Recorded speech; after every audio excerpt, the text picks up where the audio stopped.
Vous savez ce qui bloque la majorité des stratégies B2B en général? Ce sont pas les tactiques, c'est pas non plus vos Google Ads et c'est encore moins votre site internet, c'est rien de tout ça. Dans la majorité des cas, ce qui bloque, ce sont des facteurs qui sont complètement invisibles et qui font tout planter. Au contraire, si on arrive à les voir et à les maîtriser, qui accélèrent les réussites. Et en fait, tous ces éléments invisibles, c'est ce qui va causer ce que vous ne vouliez pas qui arrive. Des délais qui s'accumulent, des décisions qui traînent, des émotions qui vont s'en mêler. Hein, on va en parler aussi des émotions. Et au final, en fait, ça va provoquer l'échec d'une stratégie ou d'un projet marketing qui avait vocation sur le papier à réussir. Et c'est exactement ça dont on va parler aujourd'hui. Pour ça, je vais m'appuyer sur plus de 15 ans d'expérience à accompagner des entreprises, de nombreux projets, de nombreuses stratégies que j'ai pu mettre en place, certaines qui ont réussi, certaines qui ont complètement raté. Et on va voir qu'en fait, il y a des schémas, il y a quand même des choses qui se répètent dans ce qui réussit ou ce qui au contraire qui plante. Et on va en parler justement aujourd'hui. J'ai choisi 5 facteurs, on va dire 5 clés qui sont ces facteurs invisibles et que je vais vous détailler aujourd'hui, qui peuvent aussi vous permettre de mieux réussir votre stratégie marketing B2B et son implémentation. Quand je dis mieux réussir, c'est aussi aller plus vite, l'exécuter plus rapidement et avec plus de résultats. Alors, le premier facteur invisible, qui est à la fois un facteur clé de succès et à la fois un facteur clé d'échec, ça dépend dans quel sens vous allez le prendre, eh bien c'est que tout prend toujours plus de temps que prévu. C'est un fait, il faut que vous l'acceptiez. Le cerveau humain est réputé pour être mauvais pour estimer des délais et des difficultés de tâches. On va toujours avoir tendance à être optimiste sur le temps qui va être nécessaire pour accomplir un projet, une tâche, une mission, et sur la difficulté de réalisation de ce projet ou de cette tâche. C'est ce qu'on appelle le biais de planification. On va dire qu'à différentes échelles, on est absolument tous concernés, vous, moi, on va avoir tendance à diminuer l'effort nécessaire pour réaliser cette tâche. Et alors, c'est quoi l'impact? Je pense que c'est des situations qui vont parler à beaucoup de monde qui écoute. C'est qu'en fait, certains projets, vous allez mais complètement vous planter sur les délais, les ressources et ce qu'il va falloir mettre en place pour y arriver. Donc, par exemple, le plus connu, et ce que je dis, c'est vrai pour absolument à peu près tous les projets en marketing, marketing B2B ou marketing B2C, que ce soit la refonte d'un site internet, le lancement d'une nouvelle offre, la réalisation d'une stratégie de contenu, la création d'un contenu lui-même, j'ai même envie de vous dire, la rédaction d'un post LinkedIn, absolument tout. En général, on va être assez mauvais pour évaluer le temps que ça va prendre. Moi, je m'en rends compte à peu près tout le temps. Nos clients sont des entreprises, des dirigeants d'entreprises en B2B qui sont pas du tout inexpérimentés. En général, ils ont déjà un bon background. Et peu importe, j'ai envie de dire, le background, eh bien, il y a ce fait de penser que tout est possible en 1 mois, 2 mois, 3 mois.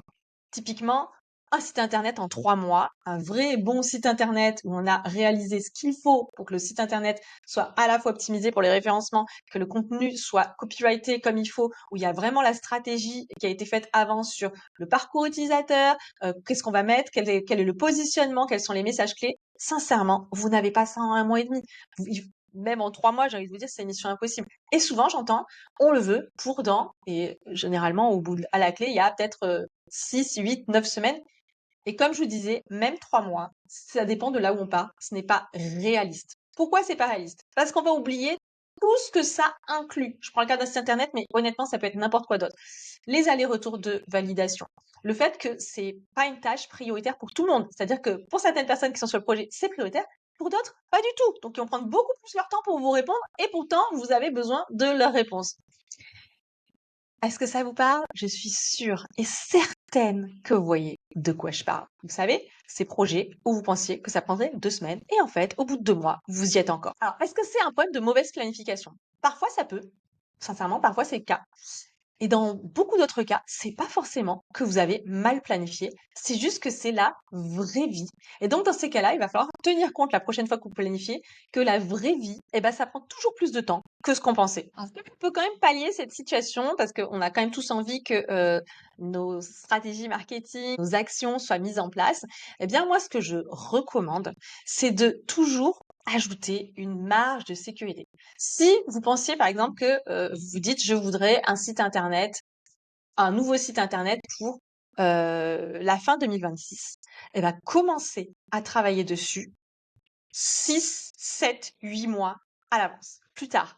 Pourquoi? Parce qu'en fait, il y a beaucoup de tâches aussi en amont. Avant que l'on commence à aligner les premières lignes de code, il se passe quand même pas mal de choses également. Si vous voulez lancer une nouvelle offre, si vous dites j'ai besoin par exemple de retravailler mon positionnement, j'ai besoin de définir une offre, eh bien, dites-vous que ce n'est pas le mois prochain. Alors, si vous êtes une toute petite entreprise, c'est tout seul, pourquoi pas. Mais là, je m'adresse plutôt à des personnes qui sont dans des entreprises où il y a plus de monde, où il y a déjà une équipe, que ce soit une équipe produit, marketing, direction générale, une équipe, eh bien, ça prend toujours plus de temps parce que plusieurs personnes ont besoin d'être concernées, parce que plusieurs personnes ont besoin d'être consultées, parce que ça s'improvise pas, parce qu'il y a des analyses à faire, il y a des études, il y a des chiffres dont vous allez avoir besoin. Il y a une chaîne de validation, vous allez avoir besoin de collecter des données. Ça ne dépend pas que d'une seule personne. Et à partir du moment où on a besoin de plus d'une personne, ça prend forcément plus de temps. Acceptez que vos projets stratégiques prennent plus de temps que ce que vous pensiez à la base. Et ne voyez pas ce délai supplémentaire comme un échec, mais au contraire, comme le prix de la qualité et de performance supérieure par la suite. Alors, le facteur invisible ou la clé de succès numéro 2, c'est-à-dire ce que vous devez absolument avoir à l'esprit pour tous vos projets stratégiques en marketing, l'affect s'invite toujours dans les projets stratégiques. Dans le cas de My Marketing Experience, projet stratégique avec nos clients, ça va être quoi? Ça va être de revoir, par exemple, travailler tout ce qui est positionnement, travailler la cible, travailler la stratégie business, travailler les offres, travailler la stratégie de ce qu'on appelle go-to-market, donc d'accès au marché. Eh bien, ça, ce sont des décisions stratégiques. Et même si ça a l'air très froid, si vous dites, mais en fait, c'est que des données. Ah oui, il y a une grosse partie de données, d'analyse, d'études, d'enquêtes. Mais au bout du bout, il y a énormément d'affect qui va se greffer par-dessus ces décisions stratégiques. Et c'est clairement quelque chose qui est sous-estimé en général au début de ce travail. On pense que ça va être quelque chose de très froid et en réalité, ça va animer beaucoup d'émotions au sein des équipes. Et si c'est une toute petite équipe, si c'est que des cofondateurs ou même même le dirigeant tout seul, eh bien, il va y avoir beaucoup plus d'affect que ce qu'on pouvait penser au départ. Parce que dès qu'on touche à un positionnement, et j'ai même envie de dire à une identité comme un logo, une identité visuelle, une offre, un site internet, tous ces gros projets qu'on sait qui existent en marketing, eh bien, il y a des émotions qui vont s'inviter. Et en fait, c'est hyper logique parce qu'on parle d'identité de l'entreprise, on parle souvent de vision, derrière, il peut y avoir l'histoire du fondateur, il peut y avoir des décisions qui ont été prises par lui par le passé qui sont plus forcément pertinentes aujourd'hui, mais à laquelle il va devoir faire un deuil, sur laquelle il va devoir faire un deuil. Et ça, c'est des mois et des années de travail. Et émotionnellement, c'est pas si facile à gérer. Et je vais même citer un exemple. Il y a quelques temps, dans une recommandation, j'avais chez un client, lors de la présentation de la stratégie, il était ultra emballé, satisfait, mais il y a eu un point sur lequel il a vraiment il a bloqué, c'est que dans la recommandation, il y avait le fait de faire évoluer l'identité visuelle qui était plus en accord avec le positionnement. C'est relativement rare qu'il y ait ce genre de recommandation dans nos recommandations chez My Marketing Experience, mais ça peut arriver si on sent il y a un désalignement sur l'identité visuelle et le positionnement. Et en fait, je comprenais pas pourquoi il bloquait autant. Et ce que j'ai compris, c'est que c'était lui au départ qui avait fait l'identité visuelle il y a plusieurs années et que du coup, émotionnellement, c'était un peu dur d'accepter que ça allait plus être que je recommandais que ce ne soit plus le logo qu'il avait créé, qui soit l'image de son entreprise. Bon, ça s'est réglé, il y a pas de souci. Aujourd'hui, ils ont de très bons résultats avec leur stratégie B2B, mais il a quand même fallu gérer cette émotion pour avancer. Et faut pas la réprimer, en fait. Ce que j'ai compris et ce que, du coup, j'essaye de transmettre ici, c'est que c'est pas des émotions qui doivent être réprimées et au contraire, c'est mieux qu'elles soient exprimées pour en parler parce qu'autrement, ça va générer ou de la peur ou du ressentiment et c'est ce qui va bloquer des projets. Donc, il vaut mieux l'exprimer, l'évacuer. Alors, moi, je suis absolument pas psy. Chez My Marketing Experience, on est absolument pas psy non plus. C'est pas du tout notre registre. Mais on a bien compris que la gestion de l'affect est importante et que juste dire on tait l'émotion et on avance, ça ne marche pas. Donc le meilleur moyen de sortir de là, parce qu'une fois qu'on a posé l'émotion, il faut quand même en faire quelque chose, et bien en fait c'est de se dire ok, qu'est-ce que ça veut dire? Est-ce que je peux aller au-delà de ça? Quels sont les critères objectifs? Est-ce que ok, j'ai cette émotion, j'ai pas envie d'y aller, mais est-ce qu'objectivement c'est quand même mieux d'y aller? Quelles sont les données dont on dispose et qui montrent que c'est mieux de prendre cette décision et je vais gérer mon émotion avec. Et l'idée, c'est de sortir du j'aime pas, ça me plaît pas, égoïstement parlant ou avec l'ego, mais de se dire qu'est-ce qui est le mieux pour l'entreprise par rapport à sa vision, ses objectifs, son histoire, parce que l'idée, c'est pas de renier l'identité. Et à partir de là, honnêtement, j'ai rarement connu une situation qui ne se débloquait pas. Au contraire, ça a en général favorisé l'adoption beaucoup plus rapide des décisions stratégiques. Et ça me fait une transition parfaite pour la clé numéro 3. Alors la clé numéro 3, c'est ou le facteur physique qui va améliorer vos stratégies marketing et les décisions stratégiques, ou alors c'est qui vont faire foirer. Ça dépend encore une fois de comment vous allez prendre. Mais c'est le fait que les projets stratégiques sont ultra fédérateurs. Et que si vous limitez toutes vos décisions et vos projets marketing uniquement à l'équipe marketing, eh ben vous pouvez carrément vous priver d'un projet qui pourrait prendre beaucoup plus d'ampleur et surtout accélérer le succès en incluant d'autres personnes de l'entreprise. Je m'explique. Il y a beaucoup d'entreprises qui, pour moi, ratent une occasion en or lorsqu'elles traitent leur stratégie marketing comme un projet uniquement qui relève des équipes marketing ou de l'agence marketing, s'ils font appel à ma marketing expérience. Pour moi, c'est une erreur parce que si on parle par exemple de refonte de positionnement, d'une nouvelle offre, d'un plan marketing, en fait, ce sont des projets qui peuvent être des projets d'entreprise et pas juste du marketing. Bien sûr, on va avoir besoin des compétences marketing, des méthodes marketing, mais en revanche, le reste, c'est pas forcément réservé au marketing. Parce que pourquoi? Parce qu'en fait, ça touche à d'autres choses, ça touche à la vision, ça touche à des objectifs qui peuvent être collectifs. Alors, je parle notamment des équipes ventes, des équipes sales, et aussi à la façon dont on veut être perçu. Et dans ces cas-là, en fait, il n'y a pas que le marketing qui a des insights, des inputs et des choses à dire. Au contraire, il y a les commerciaux qui peuvent voir les objections sur le terrain, il y a le service support qui entend les vraies douleurs des clients. Alors, service support, c'est vraiment, pour moi, c'est la voie royale, mais les équipes commerciales aussi, bien entendu. Il y a toutes les équipes techniques qui connaissent les contraintes de faisabilité sur le terrain si on est sur des projets techniques. Nous, on travaille avec beaucoup d'entreprises que ce soit du logiciel ou des services, mais qui incluent de la technique ou de la technologie. En fait, on maîtrise pas forcément ça. Quand on les implique dans les processus de réflexion, il y a tout qui change. Il y a la vision qui devient plus ancrée. Il y a une cohésion qui se crée entre les équipes parce qu'elles vont être vraiment physiquement réunies autour d'une table pour parler du positionnement, du produit, de la promesse, des offres qu'on va travailler ensemble. Et ça crée une sorte d'adhésion qui devient beaucoup plus naturelle. Plutôt que de prendre des décisions d'un côté, ce qui honnêtement est ultra fréquent, demandé dans les entreprises un peu plus grosses, souvent c'est très siloté. Alors que si on arrive à réunir des porte-paroles, on peut pas réunir tout le monde tout le temps, mais des porte-paroles de différents départements de l'entreprise, eh bien, on va créer un projet qui est très fédérateur et qui va être porté par beaucoup plus de monde. Et donc, si c'est porté par beaucoup plus de monde, ça va aller beaucoup plus vite. Pour vous donner un exemple, avec un de nos clients qui a un logiciel métier, eh bien, lorsqu'on a fait toute la stratégie marketing B2B, autour de la table, il y avait bien sûr My Marketing Experience, donc Laurie et moi, mais il y avait également le product owner, la personne en charge du produit, le CTO, le service support, les commerciaux et le CEO de l'entreprise. Il y a même régulièrement le directeur des opérations, justement pour assurer la coordination et savoir si au niveau organisationnel, ce sera viable et tenable. Et de cette manière, en fait, on arrive à prendre des décisions beaucoup plus rapides en réunissant tout le monde autour de la table. Un quatrième facteur invisible de succès ou d'échec, encore une fois, c'est à vous de le prendre selon comment vous le prenez, mais qui est clairement décisif dans les projets, les décisions et les stratégies marketing B2B, c'est d'admettre que seul, vous ne voyez pas les angles morts. Vous ne pouvez pas tout voir. Et c'est l'un des biais vraiment les plus dangereux. C'est ce qu'on appelle le biais de proximité. Et chez My Marketing Experience, il y a une image qu'on aime bien prendre. C'est qu'en fait, si vous êtes trop près d'un sujet, vous le voyez flou. Vous n'êtes plus capable de voir dans son ensemble. Et donc, si vous faites ce travail de stratégie marketing et d'évaluation de votre stratégie marketing en étant à la fois l'observateur et le sujet d'observation, vous allez rater plein d'angles.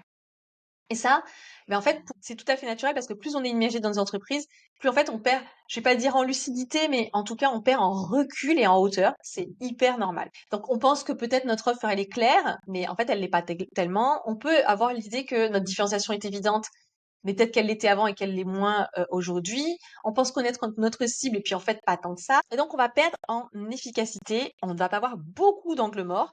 Des angles morts qui peuvent être à la fois des dangers, mais aussi des angles morts qui peuvent être des opportunités qu'on ne voit pas justement, ou dont on ne peut pas se rendre compte parce que on n'a pas ce recul nécessaire. Alors, comment on corrige ça? Alors, comment on corrige ça? Alors, le niveau zéro, pour moi, c'est déjà de consulter ses clients, de faire des enquêtes clients, de les questionner, de faire des interviews pour collecter du feedback. Et un deuxième moyen sur lequel je suis personnellement convaincue, c'est la nécessité de faire appel à des personnes qui sont extérieures à votre entreprise. Et je dis même pas ça parce que My Marketing Experience, c'est notre job, c'est ce qu'on fait tous les jours, c'est de conseiller nos clients, d'apporter ce regard extérieur, des conseils sur leur stratégie marketing, sur les actions à mener, sur les insights du marché. Mais j'en suis tellement convaincue qu'en fait, même nous, pour notre propre marketing, et pour d'autres sujets d'ailleurs, pas que le marketing, on fait appel à des personnes extérieures à My Marketing Experience pour nous donner ce regard extérieur. Alors bien sûr, on fait des enquêtes auprès de nos clients, bien sûr, on les questionne, on demande du feedback, mais même ça ne nous suffit pas. On va chercher à l'extérieur ce regard pour nous dévoiler des angles morts, pour nous les montrer. Et après, charge à nous d'en faire ce qu'on veut. Est-ce qu'on veut l'utiliser, est-ce qu'on veut pas l'utiliser? Ça, c'est autre chose. Mais au moins pour le voir, on n'a pas trouvé meilleur moyen, et à la fois nous pour aider nos clients, et à la fois pour grandir en tant que My Marketing Experience. Et évidemment, je vais pas dire que c'est pas inconfortable, hein. Ce que vivent nos clients, nous-mêmes on le vit quand on fait appel à des personnes extérieures, c'est pas super confortable. En revanche, ça fait gagner un temps de dingue, ça fait découvrir des choses sur son entreprise qu'on ne soupçonnait pas, et ça permet de prendre vraiment du recul et de la hauteur sur l'avenir, les prochains mois, et sur vers quoi on veut se diriger, plutôt que de naviguer à l'aveugle et de se dire je crois que. C'est très bien de croire, mais souvent c'est un peu décalé et un peu à côté de la plaque. Et la dernière clé sous-estimée pour réussir sa stratégie marketing B2B, c'est d'enterrer une bonne fois pour toutes le perfectionnisme. Parce que oui, le perfectionnisme, clairement, c'est ce qui tue le plus de projets ou qui les pousse le plus de projets vers l'échec. C'est quoi le perfectionnisme? C'est évidemment, comme son nom l'indique, c'est qu'on veut que tout soit parfait. On veut attendre le bon moment. On peaufine, on retouche, on hésite, on repousse l'échéance parce que c'est pas, les planètes sont pas alignées. Je grossis à peine le trait, mais honnêtement, on est un peu dans ce registre-là. C'est je ne vais pas encore aller voir les clients parce que le site internet n'est pas prêt. C'est je ne veux pas sortir mon site internet parce qu'il manque telle page qui est une page un peu nébuleuse. Alors je parle pas de la home page ou des pages de vente. Je parle d'une page où finalement ça pourrait très bien sortir sans, ou la page pourrait très bien être ajoutée d'ici une semaine, ce serait pas si grave. Et en fait, résultat, ça fait quoi? Ça fait que le marché il avance et que le projet il reste bloqué à l'état de projet, à l'état de démo, à l'état quelque chose sur le drive, l'offre n'est pas lancée, le site n'est pas lancé, le positionnement n'est jamais formalisé, et au final, le risque, c'est qu'en fait, les autres, ils continuent d'avancer sans vous dans la course, en fait. Et le risque aussi, c'est que vous perdez des parts de marché. Et le risque aussi, c'est d'être copié avant même que le monde entier sache que vous avez une offre qui était la meilleure offre du monde. Et ça, j'en ai vu je ne parle pas de une ou deux en 15 ans, j'en ai vu plusieurs dizaines. C'est quelque chose qui est excessivement fréquent. C'est que à force d'attendre que le produit soit parfaitement fini, que le site internet, la moindre virgule soit bien, que vous ayez recruté tel ponte, eh bien, en fait, le monde a tourné sans vous, le business a tourné sans vous, et votre entreprise, peut sortir les rames pour aller récupérer ce temps gaspillé, gâché, qui est après très difficile à récupérer justement. Évidemment, je vous parle pas de vous lancer, vous jeter à l'eau sans avoir rien. Je vous parle de vous dire un stade raisonnable pour commencer à avancer. Peut-être qu'on peut se dire qu'à 80%, c'est suffisant. On peut y aller. C'est certain qu'en B2B, vous n'avez pas besoin de ce logo et d'une charte graphique hyper léchée pour commencer à aller prendre des rendez-vous. Vous le savez, je le sais aussi. Et pourtant, eh bien, on le voit encore très souvent. Alors, si je résume les clés invisibles pour réussir sa stratégie marketing et globalement tout son marketing en B2B, eh bien, c'est déjà anticiper les vrais délais, hein. Dites-vous que vous êtes toujours trop optimiste. Vous, moi, hein, je m'inclus dans le lot, mais moi maintenant, je me corrige beaucoup à force de voir que ça glisse tout le temps. Le deuxième, c'est accepter qu'il y a beaucoup d'émotionnel dans ces projets-là, et il n'y a pas que du rationnel, donc il va falloir l'accepter, l'intégrer et l'évacuer. La troisième clé, c'est faites du marketing un projet qui est collectif et fédérateur. c'est là où ça crée les meilleures performances. Ça ne veut pas dire que tout le monde doit toujours donner son avis, mais ça veut dire que vous pouvez consulter et prendre ce qu'il y a d'intéressant chez chaque personne.